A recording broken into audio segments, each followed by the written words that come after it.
Amén. Dios me los bendiga a todos en esta mañana, iglesia. ¿Alguien está contento de estar aquí? Amén. Vamos a ir abriendo nuestras Biblias. Nuevamente les doy una bienvenida a todas las personas que nos están acompañando, los que son de casa y los que son visitantes. También qué bueno que están aquí con nosotros. Como ya se mencionó al final, no se vaya sin recibir ese regalito, una bolsita que tenemos para ustedes. Y además, pase por favor para compartir aquí este tiempo de alimentos y compañerismo con cada uno de ustedes. Sean todos bienvenidos a la casa del Señor. Vaya a Génesis capítulo 6. Génesis capítulo 6, versículos del 1 al 7. Váyase preparándose ahí y si acaso los que están aquí visitando, como siempre le decimos cada domingo, si alguien se está conectando ahí en las redes sociales, le anunciamos o lo decimos que hemos estado predicando el libro de Génesis ya por un par de meses y hoy vamos en el capítulo 6, lo vamos haciendo expositivamente, vamos en un orden. El domingo pasado predicamos el capítulo 5 y hoy estamos en Génesis capítulo 6 del 1 al 7. En un momento lo vamos a leer, hermanos. Pero lo que hemos visto hasta ahora, no voy a resumir desde el primer capítulo, pero básicamente lo que hemos visto hasta ahora, hermanos, sobre todo en las últimas semanas, creo que ha quedado bastante marcado estas dos descendencias, ¿verdad que sí? Si usted ha estado aquí por las últimas semanas, yo creo que ya tiene bien marcado dos descendencias. Una es la descendencia de Caín, otra es la descendencia de Set. Y si me regreso un poquito, por lo menos al capítulo 2, dijimos que Dios le dio una orden al ser humano de que no comiera de tal árbol, se recuerda, pero el ser humano desobedeció esa voz de Dios y por lo tanto, en Génesis 3, Dios trajo juicio. Dios le dio un juicio a la serpiente, Dios le dio un juicio a Adán, Dios le dio un juicio a Eva. Así que en el capítulo 3 vemos un juicio. En el capítulo 4, justo un capítulo después, ya empezamos a ver de manera tan evidente las consecuencias del pecado, porque la paga del pecado es muerte. Y ahora en el capítulo 4 de Génesis tenemos a un tal Caín. Él y su hermano Abel vienen y traen una ofrenda a Dios. Dios se agradó de la ofrenda de Abel, pero no se agradó de la ofrenda de Caín. Y esto empieza a provocar el celo, la envidia, el coraje en Caín. Así que él invita a su hermano al campo y dice la Biblia que mató a su hermano. Eso es en el capítulo 4. Parece que todo es negativo, parece que todo es oscuro, parece que todo está perdido, pero en medio de esa muerte Dios va a levantar a Set. Eso lo vimos en el capítulo 4. Y Set va a ser un sustituto ¿de quién? Set va a ser un sustituto de Abel que ha muerto. Así que en medio de la muerte Dios sigue preservando su linaje, Dios sigue mostrando gracia, misericordia, Dios sigue mostrando amor y su bondad. Así que a pesar de la muerte tenemos ahora a Set. Y de hecho vimos por ahí en Génesis 4:26, que usted se recordará que ahora Set, o a través de Set, vienen los hombres los cuales invocarán el nombre de Jehová. ¿Sabe qué significa eso? Tenemos el linaje de Caín que representa a los que no son hijos de Dios, y ahora tenemos al linaje de Set que representa a los hijos de Dios, los que invocan el nombre de Dios. Así que ya empezábamos a ver esa distinción de dos descendencias. En el capítulo 5 es lo mismo. Hay una frase que se repetía constantemente en el capítulo 5. ¿Alguien se recuerda cuál era? Y murió, y murió, y murió, y murió. Y en medio de esa muerte, una vez más, Dios vuelve a mostrar gracia y misericordia. En medio de esa muerte, en medio de ese pecado, en medio de esa maldad, hay un hombre que estuvo dispuesto a caminar con Dios que se llamó Enoc. La misma historia, dos descendencias. La descendencia de Caín que representa el mal, la descendencia de Set que representa el bien. Y ahora, hermanos, llegamos al capítulo 6 y el capítulo 6 es algo peculiar, es un pasaje algo difícil de interpretar, quizá uno de los pasajes más misteriosos de toda la Biblia. Así que los que nos están visitando hoy, espero que no salgan volando de aquí. Justo llegó hoy cuando nos toca predicar el capítulo 6 de Génesis. Uno de esos pasajes, hermanos, donde teólogos serios han debatido a lo largo de toda la historia. Parece tan sencillo. Si fuera sencillo, no tuvieras a grandes pastores serios con una postura diferente. Por alguna razón, y usted sabe qué tipo de pastores nos referimos, tienen diferentes posturas. Todo gira alrededor de la expresión los hijos de Dios. Todo el debate gira alrededor de esa frase. ¿Quiénes son los hijos de Dios mencionados en Génesis capítulo 6? Y no solamente eso, en ese mismo capítulo 6, en ese mismo párrafo que vamos a estudiar, está otra frase donde dice que Dios se arrepintió de haber creado al hombre. Así que para cerrar con broche de oro, hay otra frase muy confundida, que ha confundido a muchas personas hasta el día de hoy. Incluso estuve tentado a poner el título, ¿quiénes son los hijos de Dios de Génesis 6? Así que hermanos, eso es lo que vamos a estar estudiando el día de hoy, y más allá de nuestras diferentes opiniones, más allá de las controversias que podemos ver aquí, yo deseo que de manera simple tú veas la maldad del hombre, hasta dónde ha llegado la corrupción del hombre y cómo Dios tiene que responder, cómo Dios tiene que juzgar ese pecado. Y sin más preámbulo, vamos a ponernos de pie con su Biblia en Génesis capítulo 6. Leemos desde el versículo 1, va a ser en las pantallas. Si lo tiene de preferencia en su Biblia, es la Reina Valera 1960. Vamos a hacerlo a la antigua. Yo leo el versículo 1, ustedes leen el versículo 2. Amén. Dice, aconteció que cuando comenzaron los hombres a multiplicarse sobre la faz de la tierra y les nacieron hijas,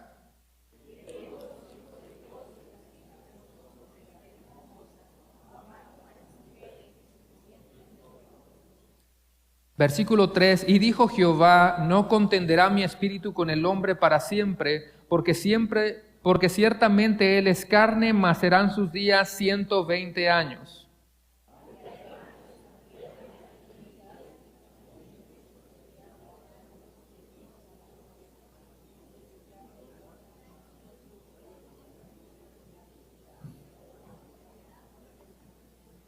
Versículo 5, y vio Jehová que la maldad de los hombres era mucha en la tierra, y que todo designio de los pensamientos del corazón de ellos era de continuo solamente el mal.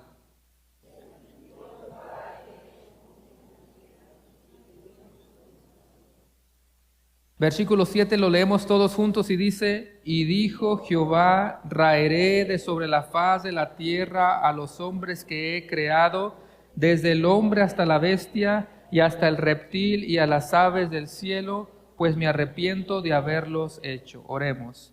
Señor, gracias te damos en esta mañana. Gracias por el gozo que tú nos das de poder estar aquí en tu casa el día de hoy. Gracias porque es un privilegio para nosotros elevar nuestras voces a tu nombre. Es un privilegio para nosotros dirigir nuestras voces hacia ti. Señor, gracias te damos por el que hoy podemos abrir tu palabra y podemos compartirla en un pasaje como lo que vamos a estudiar hoy. Te pido, Señor, que definitivamente sea tu Espíritu Santo hablando el día de hoy. Quiero ser solamente un instrumento. Comparte lo que tú ya tienes preparado para cada uno de los que estamos aquí presentes. Prepara nuestra mente y nuestro corazón. Queremos ser edificados con tu palabra en esta mañana. Te pedimos todo esto en el poderoso nombre de Cristo Jesús, y la iglesia dice... Amén, amén. ¿Puede tomar su lugar? Usualmente no utilizo muchos versículos, hermanos. Tratamos de centrarnos en el pasaje que estamos estudiando. Por el tipo de sermón, ahora sí van a ser demasiados versículos.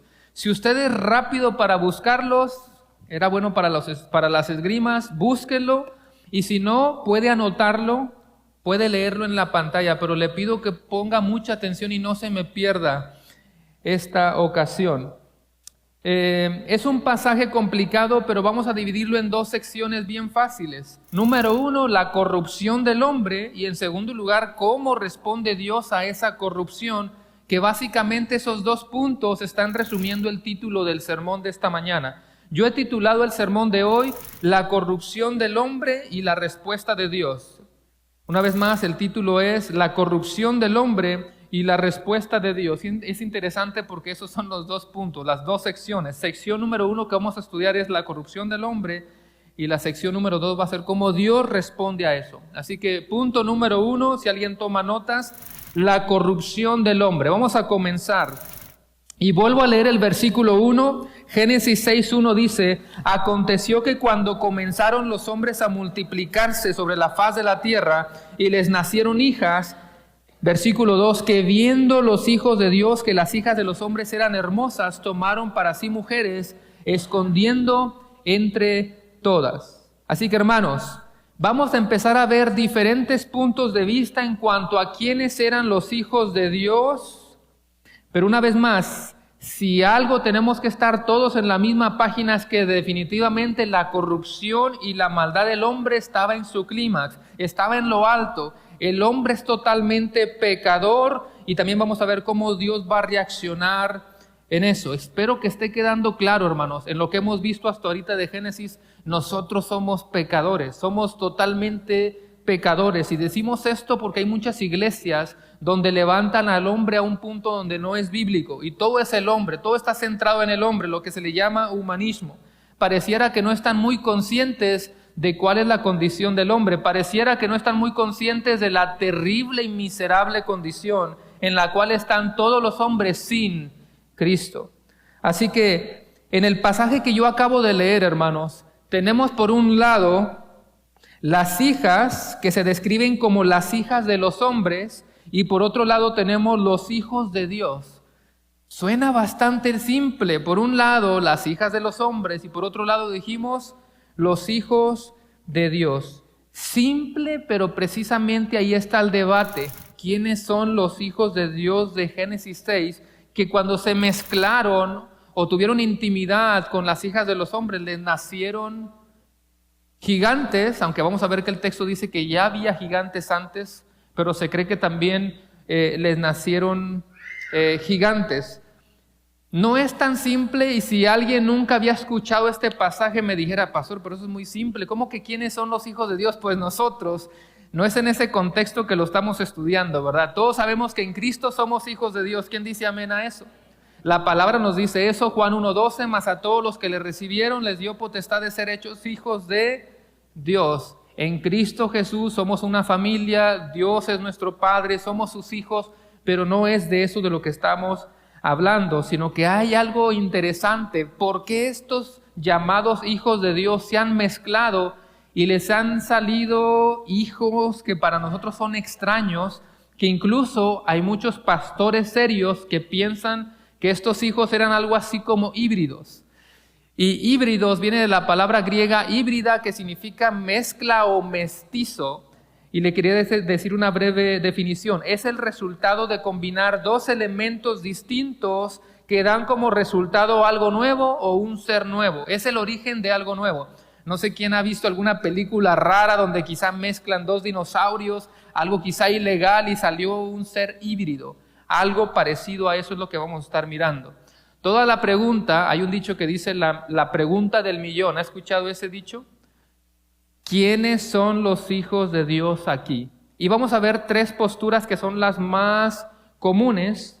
Y antes de yo darte estas tres posturas, yo quería preguntar esto. ¿Será que la pregunta de quiénes son los hijos de Dios en Génesis 6 pone en juego nuestra salvación?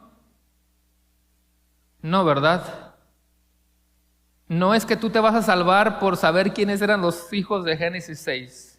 Yo llego delante de la presencia de Dios, aquí está Jonathan, vamos a hacerle el examen, aquí está la puerta a la eternidad con Cristo, pero no puedes entrar sin esta pregunta. ¿Quiénes eran los hijos de Génesis 6? Y ahí empiezo yo. Opción 1 me dicen ángeles caídos. Opción 2, reyes. Opción 3, esta y esta. Yo estoy ahí como la ranita René temblando y digo una respuesta y se escucha el sonido, lo sentimos, respuesta incorrecta, pase por aquí por las cabras, allá de aquel lado, no pasó el examen, no. Pero sí es importante profundizar hasta donde la Biblia nos permita profundizar, reconociendo que las profundidades le pertenecen a Dios. Y después de decir todo esto, las tres opciones son las siguientes. Número 1, reyes o tiranos poderosos. Número 2, ángeles caídos. O número 3, yo cometí un error ahí, pero debería de decir la descendencia de Set. Así que disculpe el error ahí, si alguien toma notas, es la descendencia de Set. Esas son las tres posturas que hasta el día de hoy son muy comunes para responder quiénes son los hijos de Dios de Génesis. Una vez más, los reyes o tiranos, los ángeles caídos o la descendencia de Set. Así que estudiemos brevemente estas tres posturas. Número 1, los reyes o tiranos poderosos.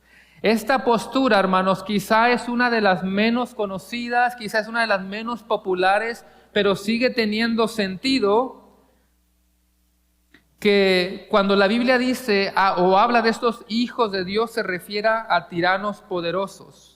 Porque todos sabemos acerca de imperios poderosos, ¿verdad que sí? De gente que tenía mucho poder. Tenemos, por ejemplo, los imperios de Egipto, de Mesopotamia. Esos tipos de imperios tenían, quizá nosotros estamos acostumbrados a la palabra presidente, ¿verdad? Como líder de una nación. En aquellos tiempos eran reyes o eran tiranos, eran gobernadores, emperadores. Y a ellos se les atribuía mucha fuerza, mucho poder, tenían el mando. Ellos realmente podían darse el lujo de tener todo lo que ellos querían, tenían bienes, poder, fuerza. Y como tenían todo esto, pues se daban el lujo de tener todas las mujeres que ellos quisieran. Y podían escoger mujeres de las que ellos quisieran. Por eso Génesis 4, si usted se adelanta a Génesis 4, dice: había gigantes en la tierra en aquellos días y también después que se llegaron los hijos de Dios a las hijas de los hombres, les engendraron hijos. Y luego dice: estos fueron los valientes que desde la antigüedad fueron varones de renombre. O sea que si tú piensas en un líder como emperador, un rey de Mesopotamia, tenía un hijo y ese hijo pues nació básicamente, como dice el dicho hoy, como niño de papi, lo tiene absolutamente todo, ya tiene el reino asegurado. Así que suena bastante bien esta postura. Y antes de avanzar, hermanos, todas las posturas son buenas, repito. Si hay pastores y teólogos muy serios y debaten o tienen diferencias, por algo es. Así que no lo tomemos a la ligera y no pongamos o no digamos rápida, esa es la correcta, este pastor está mal. Repito, por alguna razón a lo largo de toda la historia se ha debatido sobre esto. Esa era la más corta, la menos conocida, pero ahora viene una de las más aceptadas. La número 2 es que se refiere a ángeles caídos. Y solamente para que esté fresco en nuestra mente, leamos nuevamente Génesis 6, 1 y 2, para que no se nos escape de la mente lo que estamos estudiando. Una vez más, Génesis 6, 1 y 2, ténganlo en su Biblia y dice: aconteció que cuando comenzaron los hombres a multiplicarse sobre la faz de la tierra y les nacieron hijas, versículo 2 es clave y dice que viendo los hijos de Dios que las hijas de los hombres eran hermosas, tomaron para sí mujeres, escogiendo entre todas, y de ahí les nacieron estos hijos gigantes. Esta ha sido la postura más antigua, ha sido una de las posturas más aceptadas por grandes teólogos. Y tú te vas a preguntar, ¿y cómo llegaron a esa conclusión? ¿Por qué los pastores más serios piensan que se refiere a ángeles caídos? Bueno, una de las principales razones es porque esa expresión de los hijos de Dios, la mayoría de las veces en el Antiguo Testamento está haciendo referencia a seres espirituales. Yo sé que en el Nuevo Testamento nosotros somos llamados hijos de Dios, incluso sabemos que el pueblo de Israel a veces es llamado hijo de Dios, pero hermanos, en todo el Antiguo Testamento usualmente para referirse a ángeles o seres espirituales les llamaban hijos de Dios y por eso han adoptado esta postura. Aquí es donde van a venir un montón de versículos y quiero que o ponga atención o los anote ahí en algún lugar, pero sígame por favor. Mire lo que dice Job 1 y 6. Job 1:6 dice: un día vinieron a presentarse delante de Jehová los hijos de Dios, entre los cuales vino también Satanás. Muchos de ustedes han estudiado este pasaje, ¿sí? Job 1, donde se habla de Job, el cual era un hombre recto y justo delante de Dios, estaba muy tranquilo ahí, de repente vino Satanás con estos seres a presentarse delante de Dios, pero estos seres son llamados ¿cómo? Hijos de Dios. Aunque no literalmente te está diciendo, y estos hijos de Dios son los ángeles, pero es la postura que muchos han tomado. Si te fueras un poquito más adelante a Job 38:7 dice: cuando alababan todas las estrellas del alba y se regocijaban todos los hijos de Dios. ¿Alguien se recuerda del contexto, lo que está pasando aquí? Job el cual era recto y justo delante de Dios, como nadie es perfecto, en algún momento de su vida se estaba quejando contra Dios. Job le estaba reclamando a Dios y básicamente es como que Dios le da unas cachetadas y lo pone en su lugar. ¿Quién te crees, Job? ¿Dónde estabas tú cuando yo formé los cielos y la tierra? Y luego viene este versículo. Cuando alababan todas las estrellas del alba y se regocijaban todos los hijos de Dios. Por lo tanto, los que tienen esta postura interpretan Génesis 6 como que ángeles caídos tuvieron relaciones sexuales con humanos y a causa de esta inmoralidad sexual les nacieron hijos, vamos a decirlo así, hijos no comunes o extraños. ¿Cuál pudiera ser un problema con esta interpretación? ¿Cuál pudiera ser un problema con esta interpretación para algunos? Bueno, seguramente ya saben a lo que vamos. Vaya a Mateo 22:30, y eso también está en Lucas, pero por cuestión del tiempo vamos a leer nada más Mateo 22:30. Y Mateo 22:30 dice: porque en la resurrección ni se casan ni son dados en matrimonio, sino que son como ángeles de Dios en el cielo.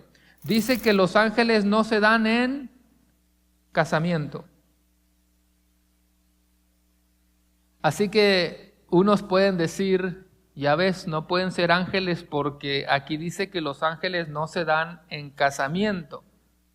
Y el que está a favor lo mira de otra manera y dice, bueno, ahí nada más dice que no se dan en casamiento de manera formal, pero no dice nada de tener algún tipo de relación íntima, y comienzan los debates. La Biblia también dice que no tienen sexo, que no tienen género, los ángeles. Tampoco no vas a encontrar en ninguna parte de la Escritura alguna mención donde los ángeles o seres celestiales tengan algún tipo de atracción por las mujeres, ¿verdad que no? Algún ángel por ahí, esta está muy fea, no, esta no. No hay ninguna parte en la Biblia donde veas esa atracción de los ángeles hacia los seres humanos. En algunas ocasiones vas a encontrar en la Biblia que algunos ángeles se presentaron en forma de seres humanos, como en Génesis 18, quizá algunos se van a recordar que 3 personas fueron a visitar a Abraham, ¿te recuerdas? 3 mensajeros fueron a visitar a Abraham y se dice que eran ángeles, así que unos pueden empezar también a tomar otra idea y decir, quizás son ángeles pero que tomaron la forma de algún ser humano, no demonios, sino ángeles que simplemente estuvieron tomando forma de seres humanos. Hay todo tipo de postura, pero hay más todavía. Hay más todavía. Así que vaya conmigo a Primera de Pedro 3, 18 al 20. Repito, mi Primera de Pedro 3, versículos del 18 al 20. Y este versículo dice, porque también Cristo padeció una sola vez por los pecados, el justo por los injustos, para llevarnos a Dios, siendo a la verdad muerto en carne, pero vivificado en el Espíritu, en el cual también fue y predicó a los espíritus encarcelados. Yo sé que muchos han leído esto. Los que en otro tiempo desobedecieron, cuando una vez esperaba la paciencia de Dios en los días de ¿quién? En los días de Noé, mientras se preparaba el arca, en la cual pocas personas, es decir, 8, fueron salvadas por agua. Esto puede ser suficiente evidencia para algunos para decir, ya ves, se refiere a ángeles. Porque ellos empiezan a decir en los días de Noé. Primero dice los que en otro tiempo desobedecieron, los llama espíritus encarcelados, y luego habla de Noé, y para muchos va a ser evidencia suficiente para decir definitivamente se refiere a ángeles caídos, aunque repito, hay versículos que te dicen que no tienen sexo, no tienen género y que no se dan en casamiento. ¿Quiénes son los espíritus encarcelados? En alguna ocasión se menciona que un ángel bueno es un espíritu encarcelado, ¿verdad que no? Siempre se ha referido a ángeles malos. Y para hacer el tema todavía más difícil, ¿por qué tendría que mantenerlos encarcelados? Es un tema controversial. Yo he escuchado a muchos por ahí a ver qué ponen sus posts en el Facebook y hablamos de Cristo que fue y literalmente predicó a los ángeles, perdón, a los espíritus encarcelados. Ese es otro tema también, ahí si es figurativo o es algo literal o físico. Pero ¿por qué tendría que mantener Dios a ciertos ángeles caídos encarcelados? porque no todos están encarcelados.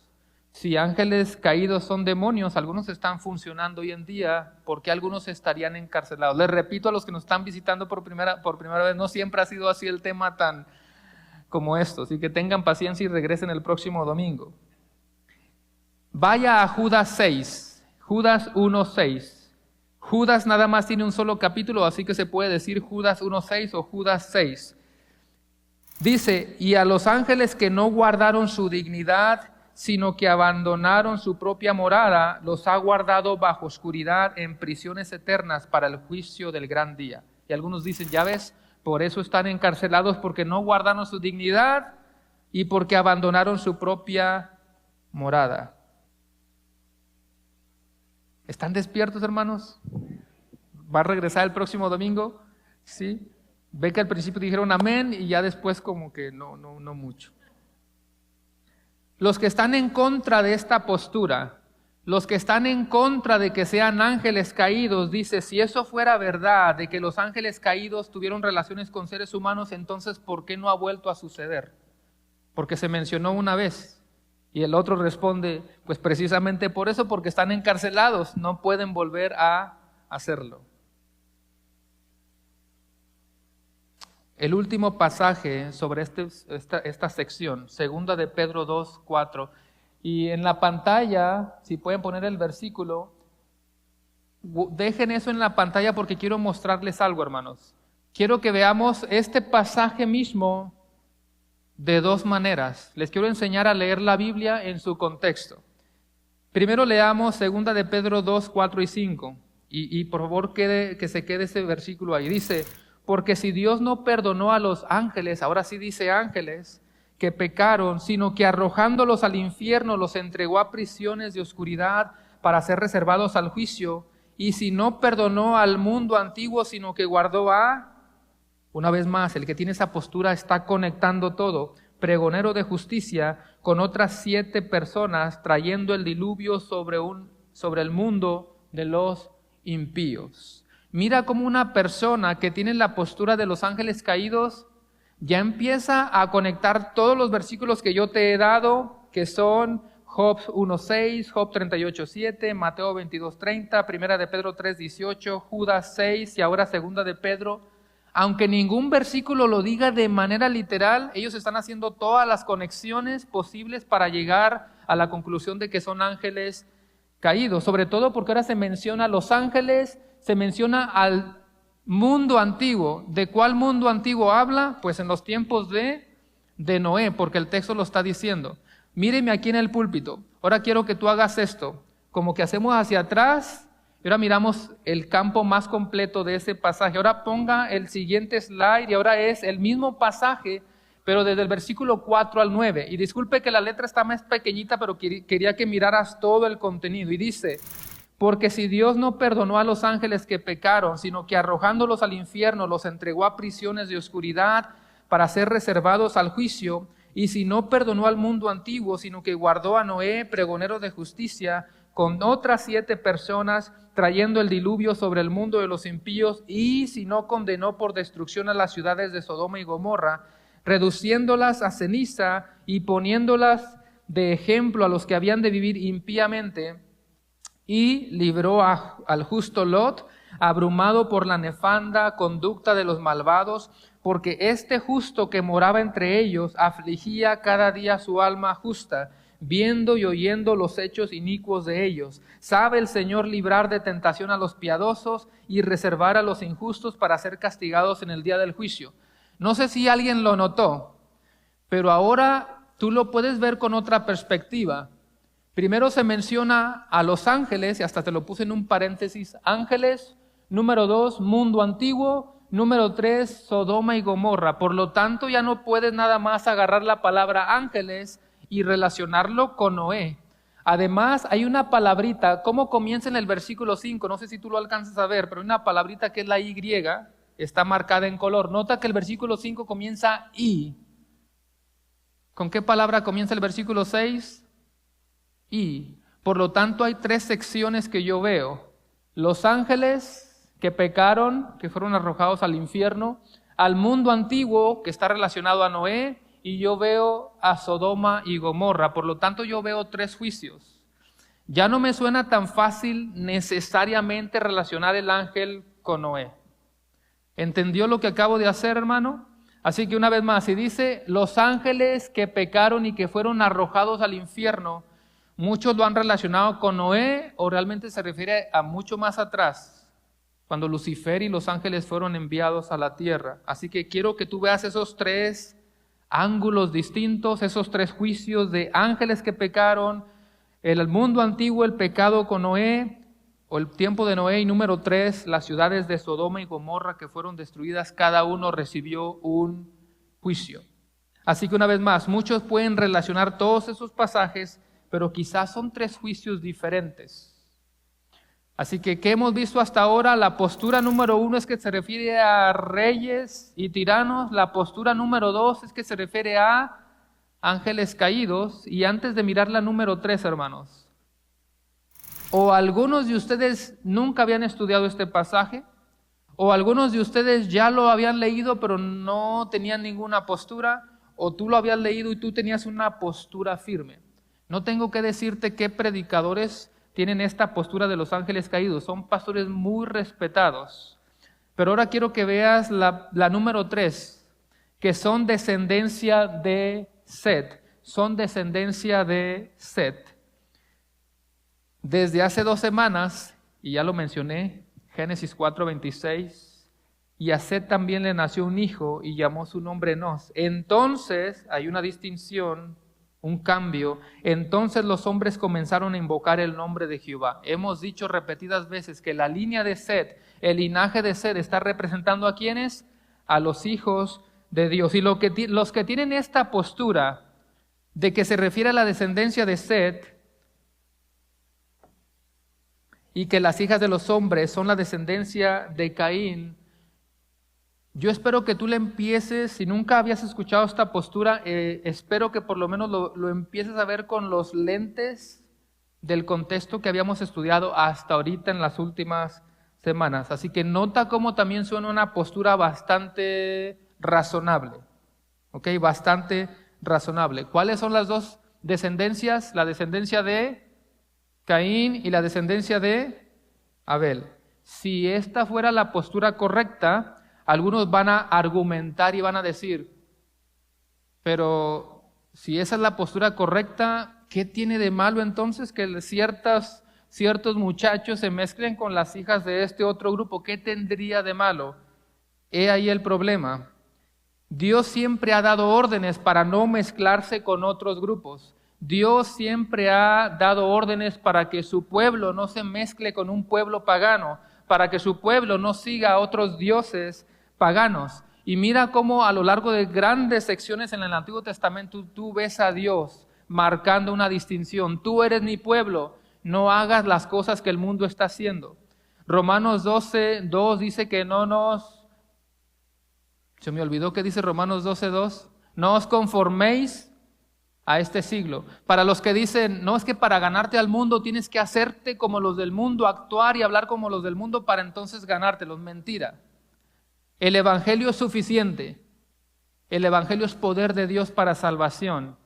Así que no tenemos que ser como los del mundo. Constantemente la Biblia te enseña, no te alinees a los patrones del mundo. Si el mundo piensa eso, la palabra dice esto. Si el mundo actúa así, Dios te pide como cristiano que tú actúes así. Siempre se marca una distinción desde el Antiguo Testamento. Y mira lo que dice Deuteronomio 7, del 3 al 4.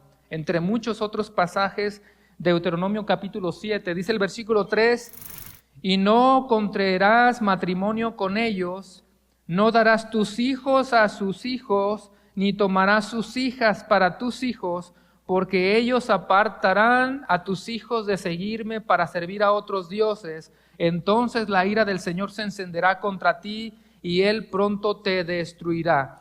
Definitivamente, hermanos, Deuteronomio nos está diciendo que no puede haber una relación sana, que no puede haber una relación saludable entre la luz y las tinieblas, entre los hijos de Dios y los que no son hijos de Dios, entre los creyentes y entre los incrédulos. No puede haber algo sano. Dios siempre ha rechazado el yugo desigual. Es exactamente lo mismo que pasó con Salomón. ¿Qué no decíamos que Salomón es el hombre más sabio en toda la historia de la humanidad? Bueno, ese mismo hombre que es el más sabio terminó cayendo por cuanto todos pecaron, todos somos pecadores. Y también andaba muy valiente, ¿verdad? De que pudiera tener más mujeres, pero terminó perdiéndose.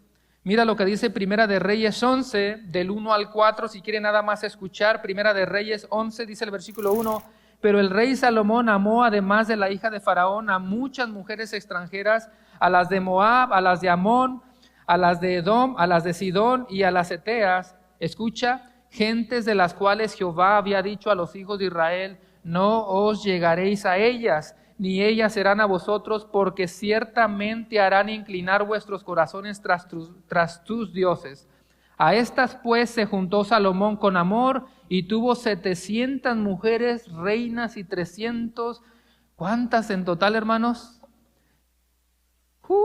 A ver quién puede con su chaparrita que tiene un lado. No podemos con ella. ¿Y sus mujeres qué hicieron? Desviaron su corazón del hombre más sabio de la tierra. ¿Qué nos espera a nosotros? Y cuando Salomón ya era viejo, sus mujeres inclinaron su corazón tras dioses ajenos, y su corazón no era perfecto con Jehová, su Dios, como el corazón de su padre David. Para los jovencitos y para las jovencitas que dicen, no importa, yo lo convierto, no importa, yo la convierto. Mi papá siempre ponía este ejemplo y él se ponía allá abajo. Y decía, el novio está allá abajo, la novia está acá arriba. A ver, empiecen a jalarse a ver quién va a ganar. El hombre, que por naturaleza ruda es una fuerza física mayor, está allá abajo. Y la mujer aquí arriba, ¿quién crees que va a ganar? En un segundo la va a jalar para abajo. Así que esa excusa de que yo lo convierto no es válida. Eso de que yo lo invito a la iglesia no es válida. No podemos cambiar lo que la Biblia dice. 2 Corintios 6:14, no os unáis en yugo desigual con los incrédulos, porque qué compañerismo tiene la justicia con la injusticia y qué comunión la luz con las tinieblas. Eso era 2 Corintios 6:14, pero puedo seguir leyendo un poquito más. El 15, y qué concordia Cristo con Belial, o qué parte el creyente con el incrédulo, y qué acuerdo hay entre el templo de Dios y los ídolos. El punto es claro, los hijos de Dios no se mezclan con los hijos de Satanás, los hijos del diablo. Por eso la descendencia de Seth se distingue de de la simiente de Caín. ¿Se está entendiendo el punto? Así que, siguiendo esa línea, hermanos, sonaría bastante prudente, por lo menos razonable, aceptar que los hijos de Dios, o que se refiere a los hijos de Dios que pertenecen a su linaje, mezclándose con personas no creyentes que estaban en rebeldía con Dios.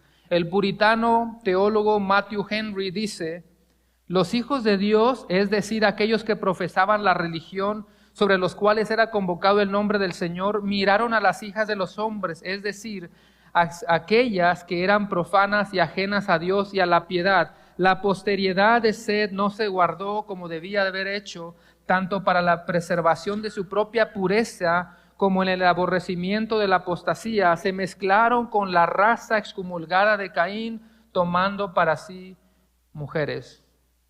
Hermanos, no me tiene que decir cuál, pero nada más por curioso les pregunto. Levante la mano el que ya tenía una postura en cuanto a estas tres. Quiero verles. Hay varios, ¿verdad? No importa que me diga, no me tiene que decir cuál. Se respetan todas. Al menos yo, hermano, por lo que habíamos venido estudiando y por la línea que habíamos seguido, a mí me suena más razonable que se refiere a la descendencia de Seth. Las hijas, o más bien los hijos de Dios, la descendencia de Seth, los que están invocando el nombre de Dios, mezclándose con personas paganas, el mundo pagano, el imperio pagano, el pueblo pagano, es la distinción que yo puedo ver. Así que se respetan absolutamente todas, no vas a perder tu salvación, ¿ok? Y si al final del día todos estábamos equivocados, que debemos de tener la humildad para reconocerlo. Es más, le voy a platicar un chisme, no se crea, no es chisme. A mí cuando voy a empezar a elaborar mis sermones, me gusta pues pasar mucho tiempo. Mi esposa está de testigo. Toda la semana le estoy metiendo horas y horas al sermón. Y me gusta tener, por supuesto, la Biblia en unas 5 o 6 versiones diferentes. Tengo cientos de libros para estar metiéndole la carne al asador. Pero también me gusta escuchar predicaciones de pastores serios. Y a veces no me gusta mucho la actitud de algunos que de pronto lo enseñan como de una manera dogmática, como yo soy el que tengo la postura correcta y si tú no estás de acuerdo conmigo, tú estás mal. Y ahí es donde a mí ya no me agrada mucho. No me malentienda, la Biblia es absoluta. Lo que la Biblia dice es verdad y lo creemos, sí o no. Pero también entendemos que hay pasajes donde es difícil interpretarlo y ahí donde haya pasajes difíciles tenemos que tener la humildad y decir, bueno, es lo que yo entiendo y quizá tú tienes otra postura diferente. ¿Cuánto tiempo llevo, hermanos? ¿Vamos bien? ¿Están despiertos? Vaya a Génesis 6.3 para ir avanzando antes de ya pasar al segundo punto. Génesis 6.3 dice, y Jehová, o dijo Jehová, no contenderá mi espíritu con el hombre para siempre, porque ciertamente él es carne, mas serán sus días 120 años. Versículo 4, había gigantes en la tierra en aquellos días. Note que comienza diciendo que ya había. Antes de que pasara este suceso ya había gigantes y también después que se llegaron los hijos de Dios a las hijas de los hombres y les engendraron hijos. Esos fueron valientes que desde la antigüedad fueron varones de renombre. Note que Dios ya está respondiendo a la maldad del hombre y está diciendo, no contenderá mi espíritu con el hombre para siempre. Ya estuvo bueno, decimos en nuestros países. Ya no voy a permitir que mi espíritu siga deteniendo la maldad, los voy a dejar obrar en su propia justicia. Si nosotros vemos que el límite de la paciencia, o digamos que la paciencia de Dios está llegando a su límite, podríamos decir que no se supone que Dios es lento para la ira. La Biblia utiliza muchos diferentes lenguajes para dejarnos saber, Dios aborrece el pecado y Él va a juzgar al pecador y al pecado. Y por eso dice, porque ciertamente es carne.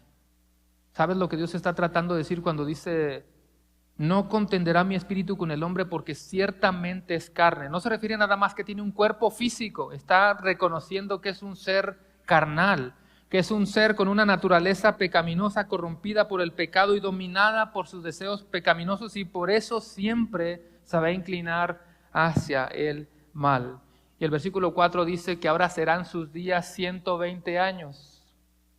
Serán sus días 120 años, que también esa frasecita ha sido causa de división. Hay dos posturas. Unos dicen, se refiere a que después del diluvio, ahora la edad de los seres humanos será más o menos de 120 años. Otros piensan que se refiere a que Dios les iba a dar 120 años para que se arrepintieran. Por eso Noé tardó alrededor de 100 años construyendo el arca, y era un tiempo en el que Dios estaba esperando que ellos se arrepintieran.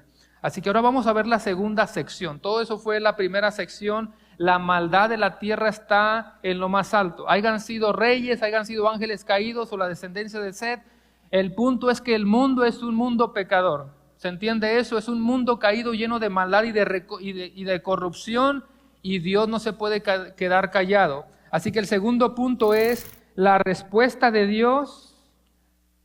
La respuesta de Dios ante esa corrupción. Leamos los versículos 5 al 7. Génesis capítulo 6, versículos del 5 al 7. Y dice, y vio Jehová que la maldad de los hombres, ¿qué dice? Era mucha en la tierra, y que todo designio de los pensamientos del corazón de ellos era, ¿qué cosa? De continuo solamente el mal. Y se arrepintió Jehová de haber hecho hombre en la tierra, y le dolió en su corazón. Y dijo Jehová, raeré, que significa borraré, quitaré, eliminaré, exterminaré de sobre la faz de la tierra los hombres que he creado, desde el hombre hasta la bestia y hasta el reptil y las aves del cielo, pues me arrepiento de haberlos hecho. Aquí está la otra frase, ¿verdad? De que Dios se arrepintió. Y ahorita vamos a ver a qué se refiere esa frase, pero sea lo que sea, a Dios no le gusta el pecado. Dios es totalmente perfecto, Dios es 3 veces santo. Nota algunas cositas interesantes en el versículo 5, y vio Jehová que la maldad de los hombres era mucha.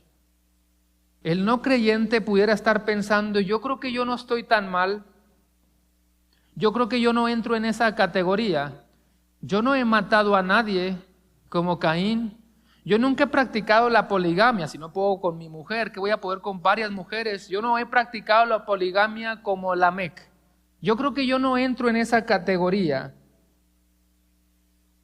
Pero el hombre caído, hermanos, de una u otra manera, u otra forma, está viviendo constantemente contra la voluntad de Dios.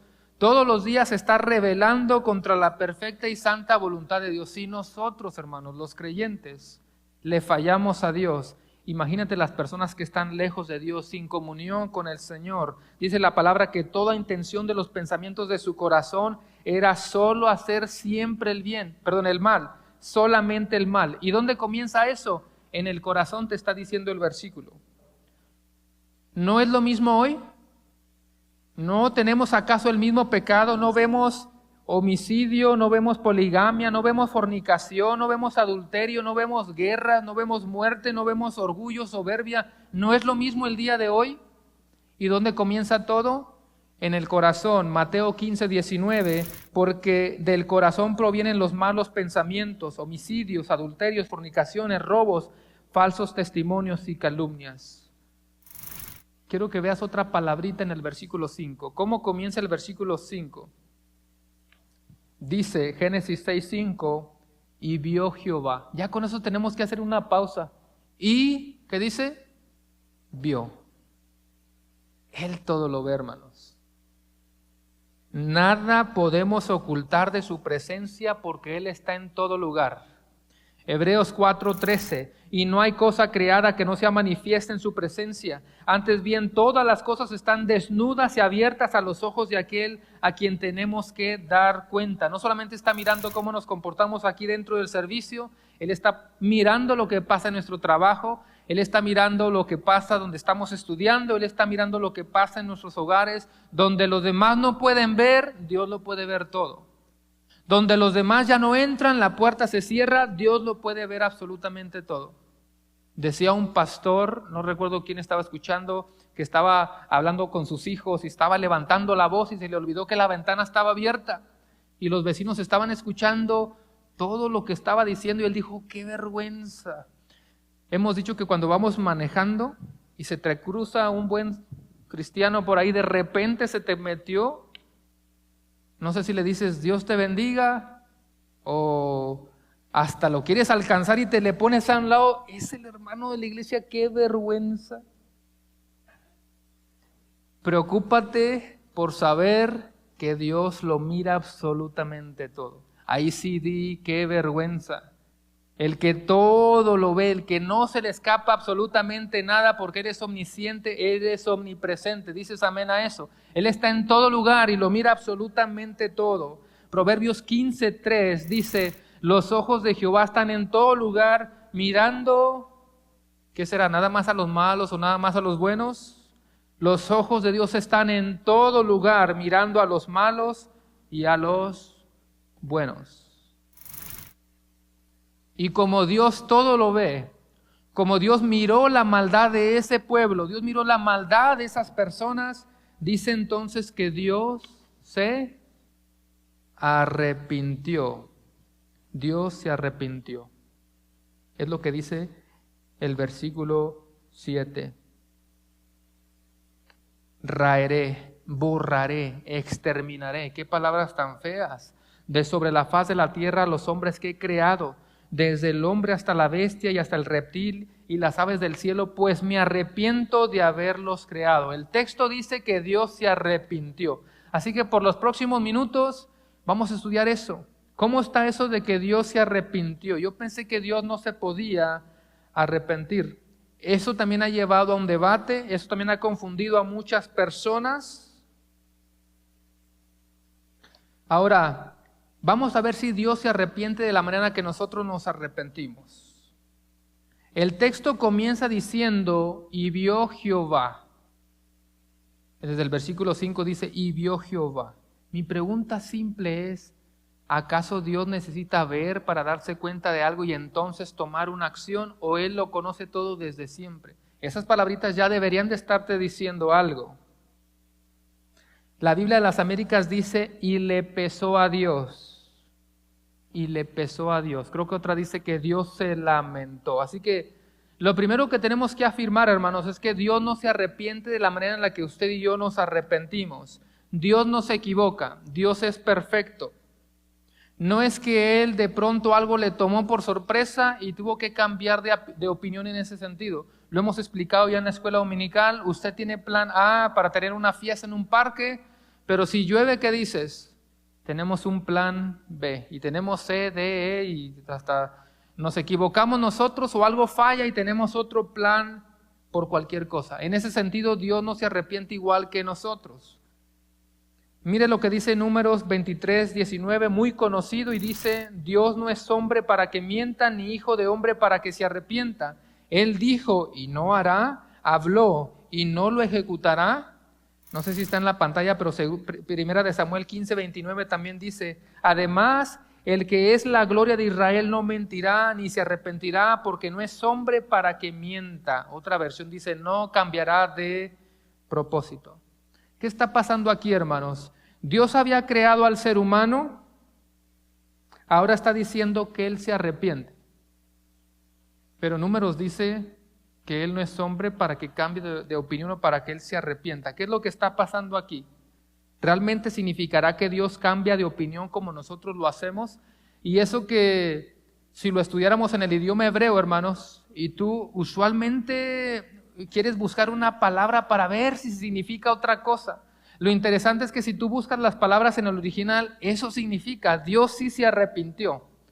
No hay otra traducción, Dios sí se arrepintió. Lo que tenemos que estudiar es si Él se arrepiente en la manera en la que nosotros entendemos esa palabra. Sobre todo porque hay pasajes que pareciera que te están diciendo que Dios sí cambió de opinión como si algo le hubiera sorprendido. Mira lo que dice Jeremías 26:3. Jeremías 26:3. Dice, quizá y se vuelvan cada uno de su mal camino, y me arrepentiré yo del mal que pienso hacerles por la maldad de sus obras. ¿A poco no suena como que de pronto algo le hubiera sorprendido que tiene que ir a la opción B?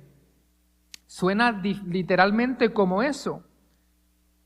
Pero una vez más, el texto dice, ¿cuál es la primera palabra? Quizá. Si tú como ser humano utilizas la palabra quizá, tú estás en seguro.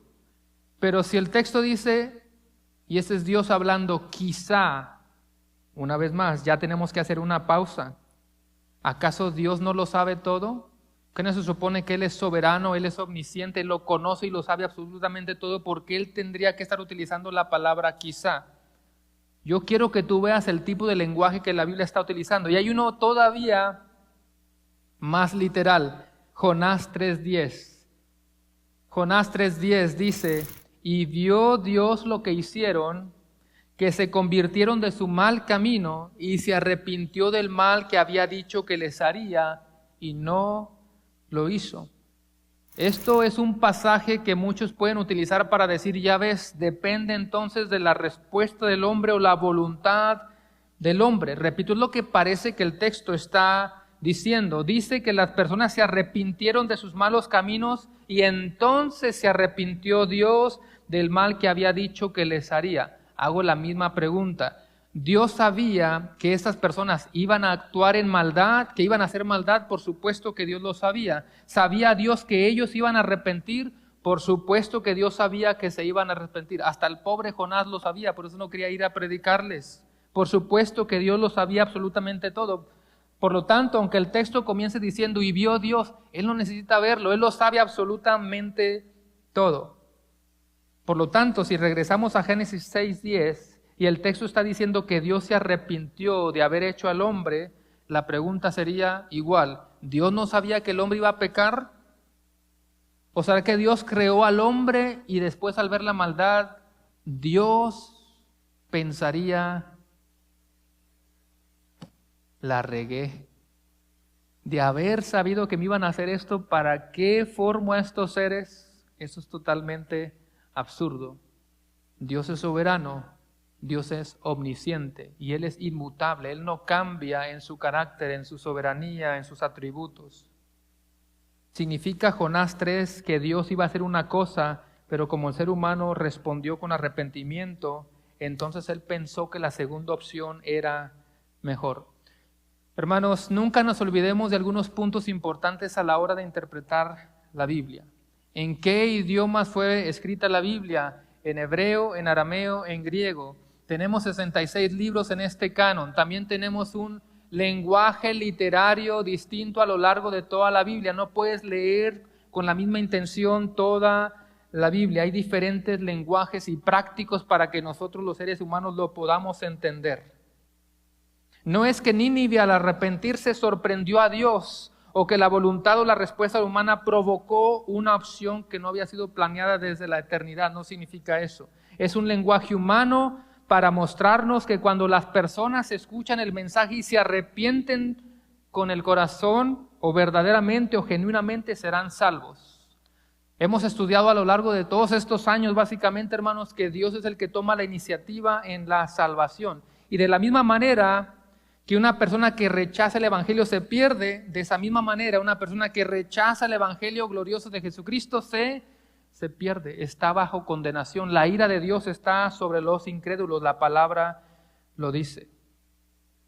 Vaya nuevamente a Génesis 6:6, es mi última hojita del sermón. ¿Están despiertos, hermanos? Génesis 6:6 nuevamente y dice, y se arrepintió Jehová de haber hecho al hombre en la tierra y le dolió en su corazón. Tú puedes unir esas dos frases, y se arrepintió, y la última dice, y le dolió en su corazón. Hay un paralelismo ahí en ese pasaje. Le dolió en su corazón. Dios tiene un corazón como el nuestro, palpeando sangre. No es un órgano como el nuestro, ¿verdad que no? Pero una vez más es un lenguaje para mostrarnos cómo Él aborrece el pecado. Ahí está la clave. Él está tratando de comunicarnos que Dios aborrece el pecado. Hay una palabra, y la puse en la pantalla si alguien quizá no la había escuchado, y es un antropomorfismo.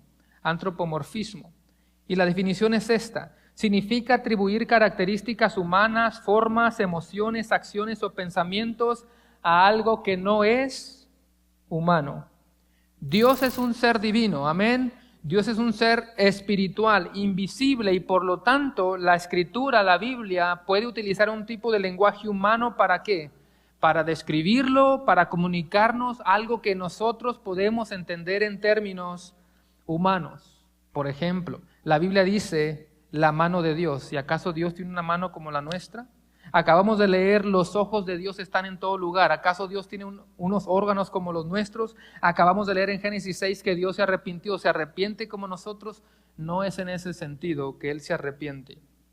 Así que resumiendo, no es que Dios se arrepienta como los seres humanos, es el lenguaje que la Biblia está utilizando para decirnos, expresar que le dolió en su corazón en el sentido de que Dios aborrece el pecado. Y siempre va a juzgar el pecado. Y hermanos, la historia que nosotros estamos estudiando es un espejo de nuestra propia condición. Es un espejo de nuestra propia condición. El corazón humano está bajo la condenación y en su naturaleza caída siempre va a buscar el mal. Espero que usted haya entendido estas dos secciones. La maldad de la tierra, la corrupción de la tierra a causa de la caída. Leímos que siempre se inclina solamente por el mal. Y Dios no se va a quedar con brazos cruzados. Cuando dice que Él se arrepiente, es que Él va a juzgar. Él aborrece totalmente el pecado. Voy a concluir con esto.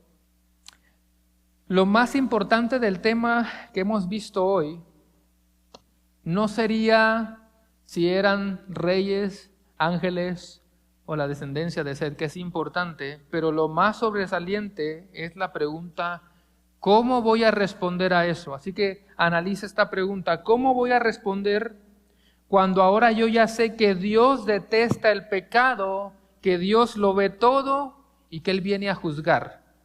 ¿Ok? ¿cómo respondes ahora que ya sabes que Dios detesta el pecado, que Él lo ve todo y que Él viene a juzgar?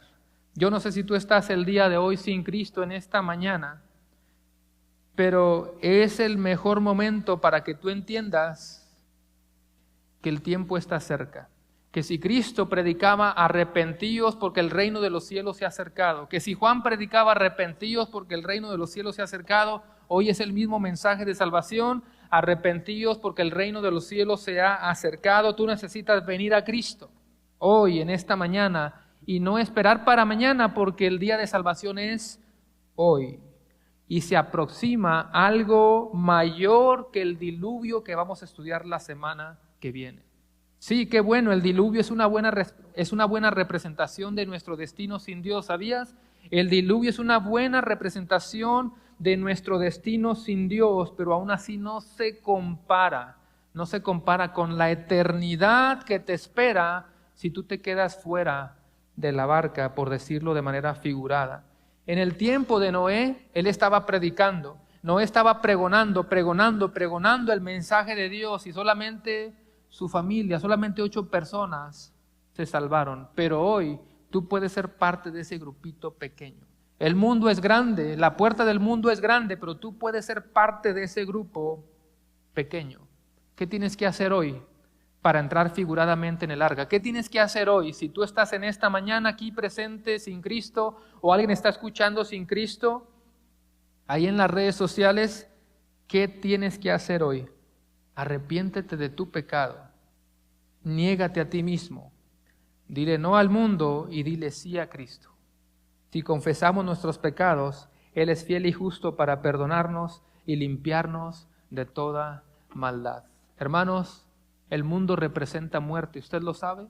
El mundo representa muerte, porque la paga del pecado es muerte, mas la dávida de Dios es vida eterna en Cristo Jesús, Señor nuestro. Oremos. Señor, gracias en esta mañana, gracias por tu palabra, gracias porque tú eres bueno y bondadoso, gracias porque podemos estudiar tu palabra y que tu Espíritu nos siga ayudando para seguirla comprendiendo cada vez más. Pero Señor, que al estudiar la palabra esto nos esté llevando, que eso nos esté llevando a conocerte a ti más, que ese sea nuestro objetivo, conocer a Dios más, porque entre más conocemos a Dios, más podemos entender nuestro estado pecaminoso. Oramos para que las personas aquí presentes se den cuenta de su estado pecaminoso, de su estado de maldad, y que nadie puede hacer algo por nosotros más que solamente Cristo. Solo Cristo salva, solo Cristo transforma, solo Cristo nos redime, solo Cristo es mediador entre Dios y los hombres, y por lo tanto pongo a todas esas personas en tus benditas manos. Señor, recibe honra y gloria, y te pedimos todo esto en el poderoso nombre de Cristo Jesús. Y la iglesia dice, amén, amén. Vamos a cantar un canto.